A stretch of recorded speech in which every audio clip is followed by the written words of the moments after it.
Cast the lots! Somebody aboard the ship angered the gods! I wanted them destroyed.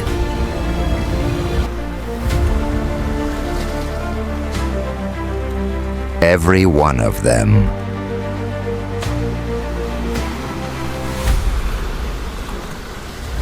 And because of that hatred,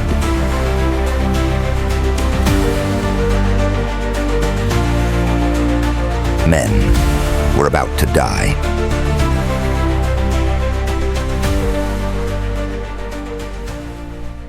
I remember the smell before I remember the screams. That's the truth. Blood has a smell when it dries in heat. Thick, metallic. Nineveh smelled like that constantly. Not after battle, not after punishment. Just every day. The Assyrian Empire did not hide its violence. It documented it. Kings carved their victories into stone walls the way modern nations archive military footage.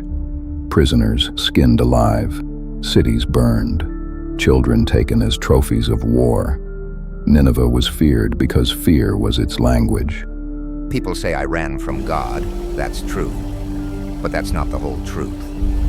I ran because he wanted mercy. For people I wanted buried. I saw an Assyrian soldier once, laughing while a village burned behind him. You know what scared me most? He wasn't angry. He looked bored. This is important to understand. Jonah was not afraid of Nineveh because it was powerful. He feared what kind of world survives when cruelty becomes normal. Then the voice came, not as thunder, not as fire, just certainty. Go to Nineveh. No, I would not go. The ancient record begins this way. Arise, go to Nineveh, that great city, and cry against it, for their wickedness is come up before me. Book of Jonah 1:2. I didn't pray about it, didn't wrestle with it, didn't gather wisdom. I bought passage on the first ship leaving port. That should tell you everything about me. And the record states, but Jonah rose up to flee unto Tarshish from the presence of the Lord. Book of Jonah 1:3. Tarshish, huh? That far west usually means one of two things. A rich man or a guilty one. I told him I was neither. That was a lie. I was guilty long before I stepped onto that ship. To ancient people, the sea was not beautiful. It was chaos itself. No roads, no borders, no mercy. The deep was where the world stopped making sense. You worship who again? The God of heaven, the one who made the sea. That got a laugh out of them. Your God made this? Then tell him to calm it down when the storms come! That was the moment the wind changed. You ever feel a room shift before a fight starts? The ocean did that. But I was exhausted and went down to sleep. The text is careful here. But the Lord sent out a great wind into the sea, and there was a mighty tempest in the sea. Book of Jonah 1:4. To these sailors, this was no weather pattern, this was judgment. Move! Throw the cargo! Move! Throw the cargo! And even the sailors understood this was no ordinary storm. The book of Jonah 1:5 says, Then the mariners were afraid, and cried every man unto his God. Fear makes theologians out of desperate men. And where was I? Below deck, sleeping. That's the ugly part nobody paints on temple walls. Men screamed above me while I hid in darkness like a coward. And here's the part that still haunts me. The pagan sailors begged for mercy, harder than I ever begged for Nineveh. How are you sleeping? Pray to your God before we all drown! I looked at their faces and knew immediately. This storm had my name on it. Cast the lots! Somebody aboard the ship angered the gods! I already knew what the lots would say. Funny thing about guilt. Sometimes your body confesses before your mouth does. Who are you? What did you do? I'm Hebrew. and I fear the Lord, the God of heaven, who made the sea and the dry land. That was not comforting news for them. The ancient record says, "Then were the men exceedingly afraid." Book of Jonah 1:10. Notice that carefully.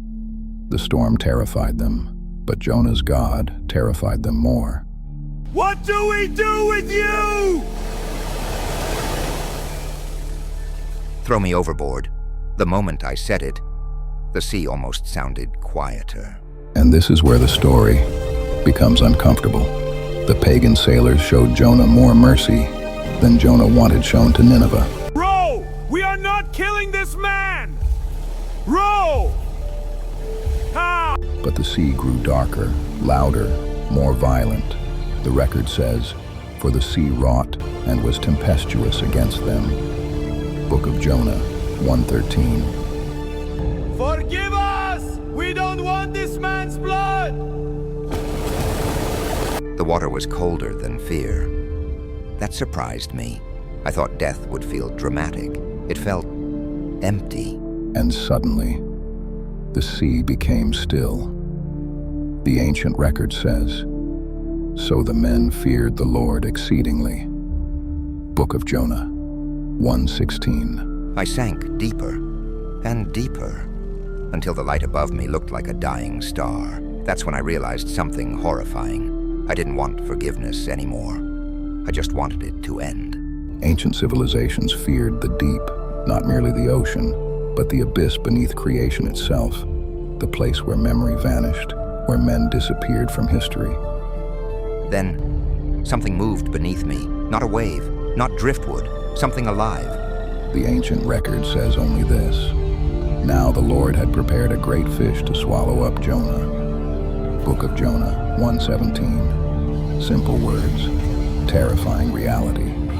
People turn this part into children's stories, songs, paintings. But let me tell you the truth. There was nothing magical about that darkness. It was wet, hot, breathing, and for 3 days, I thought God had buried me alive. I tried counting time in there, breaths, heartbeats, prayers. Eventually, I lost all three. No sunrise, no wind, no sense of how long I'd been inside that thing, just darkness and my own breathing. I started hearing memories, not voices. Memories. My mother singing, children crying in Nineveh, my hometown. Everything mixed together. At one point, I laughed. I don't even know why. Maybe because I realized I was trying to pray inside the stomach of a beast. And somewhere in that darkness, I realized something that terrified me more than death. I hated Nineveh more than I loved God. The ancient record preserves only a fragment of Jonah's cry. "Out of the belly of hell cried I." Book of Jonah 2:2. Not fish, not sea, hell. You want the truth? I still wanted them destroyed. Even while I was praying, even while I was drowning, every time the creature breathed, the walls pressed against my ribs. Hot air, rotten air. I stopped sleeping after a while. If these records are worthy of preservation, then subscribe and share this testimony with loved ones beyond these walls, so the memory of the witness does not vanish into the deep. Then suddenly, everything around me tightened. The creature convulsed violently. I thought I was finally dying. Then I saw light.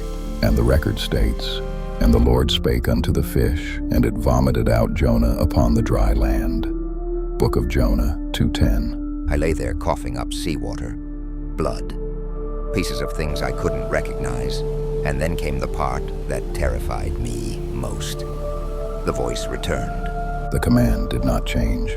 "Arise, go unto Nineveh, that great city." Book of Jonah 3:2. You know what broke me? God never explained himself, never defended his mercy. He simply sent me back toward the people I hated. Every mile closer to Nineveh felt wrong, like walking willingly back into a nightmare.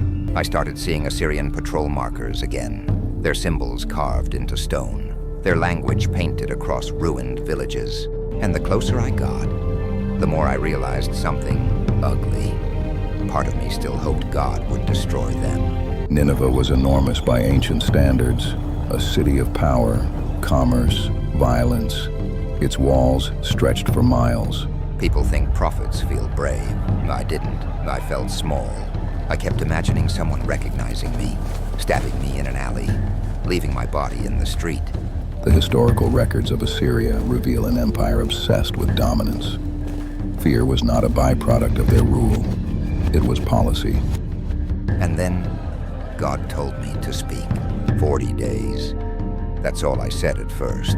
40 days. And Nineveh falls. No speeches, no compassion, no tears. Just judgment. What if he's right? And then something happened that shocked even Jonah. The city listened. I watched hardened soldiers cry in the dirt. Men who had probably burned villages, weeping like children. And somehow, that made me angry. By decree of the king, no food, no wine, no feasting. Everyone mourns. The ancient record says, "Let man and beast be covered with sackcloth and cry mightily unto God." Book of Jonah 3:8. To modern ears, this sounds strange, but in the ancient world, sackcloth was the clothing of grief, rough fabric made from black goat hair, uncomfortable, heavy. It scratched the skin deliberately. It was never meant to look noble. That was the point. In an empire obsessed with power and appearance, sackcloth publicly stripped away status, and fasting meant more than skipping meals. In the ancient Near East, feasting symbolized security. To stop eating voluntarily was to confess helplessness before God. The city actually believed me. That was the terrifying part. I came expecting rebellion. Instead, Nineveh collapsed into fear. Then the fear reached the palace itself. Remove the table. Remove the wine. Remove all of it. The record says, "For word came unto the king of Nineveh, and he arose from his throne, and covered him with sackcloth, and sat in ashes." Book of Jonah 3:6. To sit in ashes meant humiliation, mortality, grief. Kings were treated almost like living gods.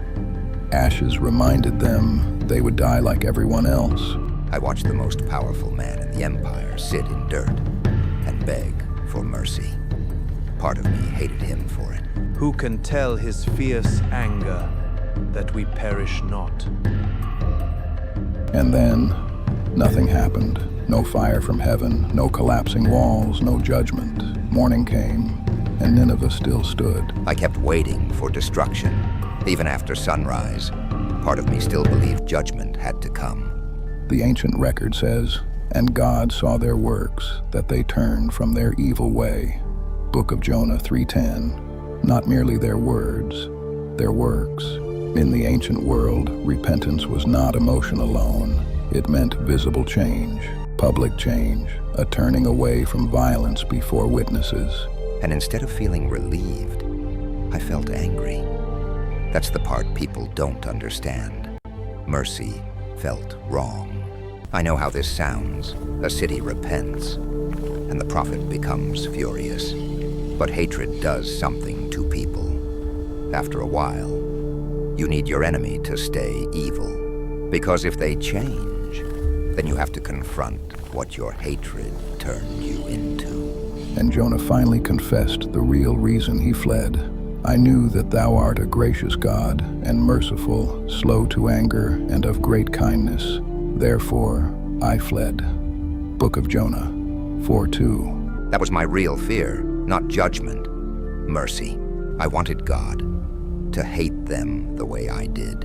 So Jonah left the city and waited outside its walls, still hoping judgment might come. I sat there for hours, watching the city breathe, waiting for fire. And then, God caused a plant to grow beside him. That little bit of shade felt like mercy. And this is where the story turns inward completely. The battle is no longer between Jonah and Nineveh. It is between Jonah and his own heart. But by morning, the plant began to die. The ancient record says, "But God prepared a worm when the morning rose, and it smote the gourd that it withered." Book of Jonah 4:7. At first I just stared at it, like somehow anger could keep it alive. You ever notice how quickly comfort becomes entitlement? In the ancient desert world, shade was survival. A plant was not decoration. It meant relief from heat that could kill a man slowly. And when the shade disappeared, I exploded over a plant. Not dead children, not war, not cruelty. A plant. Then came the east wind, hot, dry, relentless, the kind of desert wind that empties strength from the body. I remember feeling angry at everything. The sun, the wind, God, myself. That's the ugly thing about hatred. Eventually it burns through everything around it, and then starts feeding on you. And somewhere under all that anger, I realized something humiliating. I grieved a dying plant more deeply than I grieved human beings. And then came the question. Not thunder, not even punishment. A question. Dost thou well to be angry for the gourd? Book of Jonah 4:9. And the terrifying thing is, I already knew the answer. The story was never truly about the fish or the storm or even Nineveh. It was about whether a wounded man could accept mercy for people he believed deserved destruction.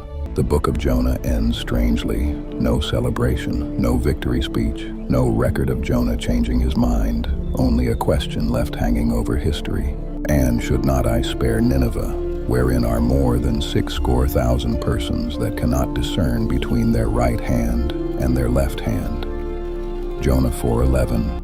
In ancient language, this likely referred to children, the innocent, people trapped inside the machinery of an empire they did not build. That was the part I never wanted to think about. Not soldiers, not kings, children. Every generation creates a Nineveh, a people we decide are beyond mercy. Political enemies, foreigners, traitors, the disgraced, the people we reduce into symbols because symbols are easier to hate than human beings. Jonah wanted justice without mercy, but history is filled with people who demanded destruction until they themselves needed forgiveness. And perhaps that is why this story still unsettles people, because somewhere deep inside, most of us understand Jonah far more than we want to admit. The witness left no final defense for himself, only silence. Perhaps because the final question was never meant only for Jonah. Who is your Nineveh? And if mercy reached them, would that offend you? Reflect on this and share in the comments what lessons you've taken from this witness testimony.